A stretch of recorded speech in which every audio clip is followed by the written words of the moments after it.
The impeachment inquiry against President Joe Biden is dead, not just by our judgment and not just on the merits, but because Republican members are basically admitting it. It has become monumentally embarrassing for them. And yet today, the Republican-led House Oversight Committee basically Weekend at Bernie style, put a pair of sunglasses and a suit on the whole thing and just pretended like it's still alive.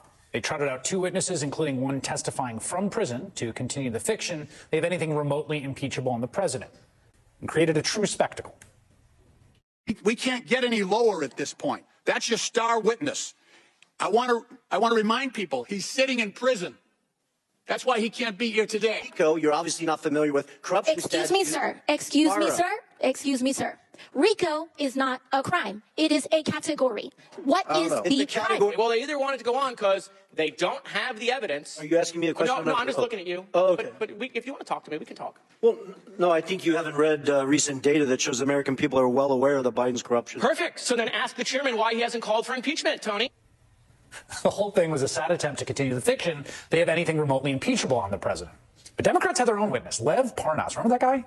He was a fixer for Rudy Giuliani who was sent on an errand to Ukraine to dig up dirt on the Bidens in service of Donald Trump and ended up enmeshed in a Russian disinformation trap, as he explained to the committee today.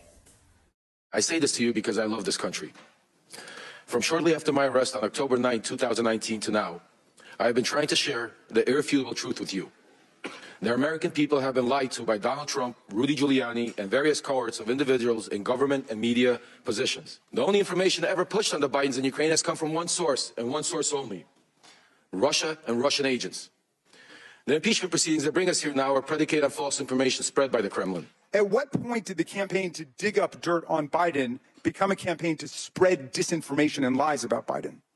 At some point, when we hit a few brick walls, all of a sudden, then I saw the shift between the BLT group, which included John Solomon, the media personality, and Rudy Giuliani and other Trump lawyers, to start trying to push narratives that were that were not validated. We had no way to validate them. Basically, a letter would come over from somebody in Ukraine. I'd hand it over to John Solomon. Next thing you know, he was on Fox TV 2 hours later with Sean Hannity.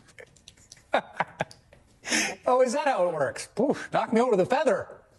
And you know it is bad when even the right-wing media, which has, as you just heard, so much invested in this endeavor, is starting to understand that Republicans have nothing.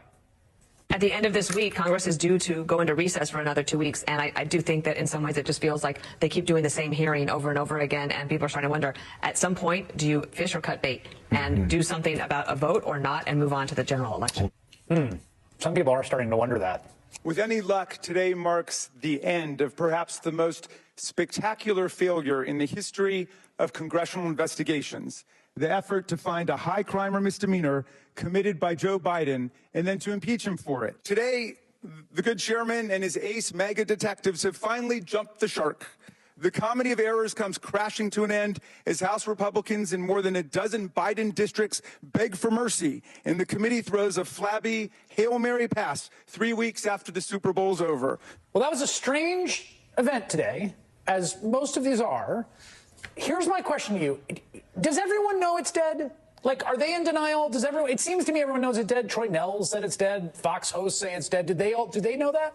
Well, the Republicans know the votes are simply not there. There are too many Republicans in Biden districts. And the Democrats know it's dead because there's no evidence.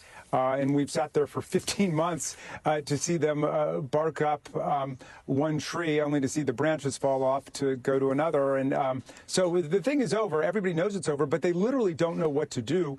There's no legislative agenda on the Republican side, which a lot of our members like Kwesi Mfume today and Rashida Tlaib really focused on. Like, there's so many things we could be getting done, even of a bipartisan nature, but we're wasting our time on just absolute trivia, and they're making themselves the laughingstock of the country at this point.